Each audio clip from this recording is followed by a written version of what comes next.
திமுக தேர்தல் அறிக்கை தயாரிப்பு குழுவின் பிரத்யேக செயலி மற்றும் வாட்ஸ்அப் எண்களை முதலமைச்சர் அறிமுகம் செய்து வைக்கக்கூடிய அந்த நிகழ்வு நடைபெற்றுக் கொண்டிருக்கிறது.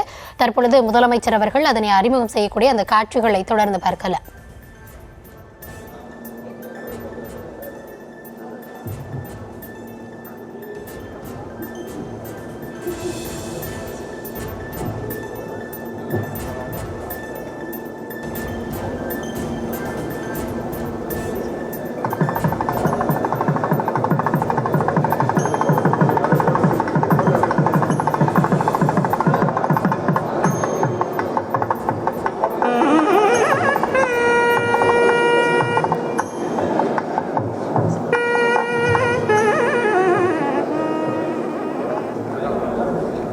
நிகழ்வு குறித்தான முழுமையான விவரங்களோடு செய்தியாளர் பாரி கார்த்திக் இணைந்திருக்கிறார். பாரி, விரிவான விவரங்களை வழங்கலாம்.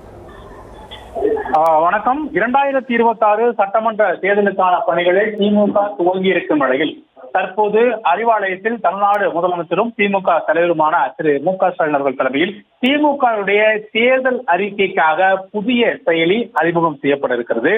குறிப்பாக திமுகவை பொறுத்தவரைக்கும் கடந்த 2024 நாடாளுமன்ற தேர்தலின் போது அனைத்து மாவட்டங்களிலும் திமுகவுடைய துணை பொதுச் செயலர் கனிமொழி அவர்கள் தலைமையில் நேரடியாக சென்று அந்தந்த தொகுதிகளைச் சேர்ந்த தொழிலதிபர்கள், பொதுமக்கள் மற்றும் நெசவாளர்கள் உள்ளிட்ட பல்வேறு தரப்பினரை சந்தித்து அவர்களுடைய கோரிக்கையின் அடிப்படையில் தேர்தல் அறிக்கை தயார் செய்யப்பட்டது.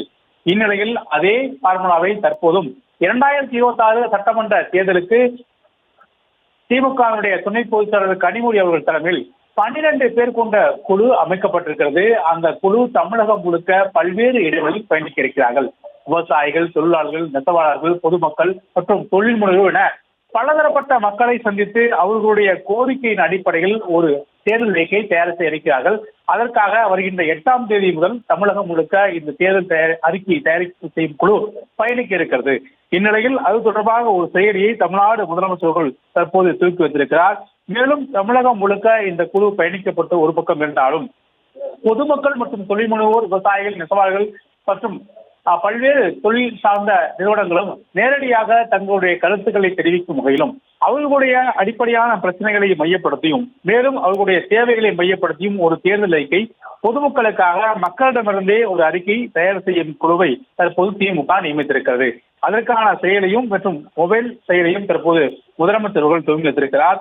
அனைத்து மக்களுடைய கருத்துக்களையும் கேட்டு மக்களின் குரலாக 2026 சட்டமன்ற தேர்தலுக்கான திமுகவின் தேர்தல் அறிக்கையை தயார் செய்வது குறித்துதான் தற்போது அந்த அடிப்படையிலே நேரடியாக பொதுமக்கள் தங்களுடைய கருத்துக்களையும் தங்களுடைய தேவைகளும் குறைகள் ஏதேனும் இருந்தால் அது தொடர்பாகவும் தாராளமாக தெரிவிக்கலாம் என்றும் தெரிவிக்கப்பட்டிருக்கிறது. இதன் மூலம் நேரடியாக பொதுமக்கள் அந்த செயலின் மூலமாக அறிக்கை தயார் செய்யும் குழுவிடம் அணுகி அந்த தங்களுடைய கருத்துக்களை தெரிவிக்கலாம். அதன் அடிப்படையில் ஒருமித்தமாக செயலில் வந்த தகவலின் அடிப்படையிலும் அதே போல ஏற்கனவே தேர்தல் அறிக்கை தயாரிக்க செய்யும் குழு 234 தொகுதியிலும் பயணப்பட இருக்கிறது. எனவே அவர்களுக்கு தயாரிக்கப்படும் குழுவின் அடிப்படையும் தொடர்ச்சியாக ஒரு அறிக்கை தயார் செய்யப்பட்டு முதலமைச்சரும் வருகிற இந்த மாதம் இறுதியில் அவர்கள் தருவார்கள். அதன் அடிப்படையிலே முதற்கட்டமாக தங்களுடைய பயணத்தை செயலின் மூலமாக 2026 சட்டமன்ற தேர்தலுக்கான திமுகவுடைய தேர்தல் அறிக்கை தயார் செய்யும் குழு தங்களுடைய பயணத்தை துவங்கி இருக்கிறது. விவரங்களுக்கு நன்றி பாரி கார்த்திக்.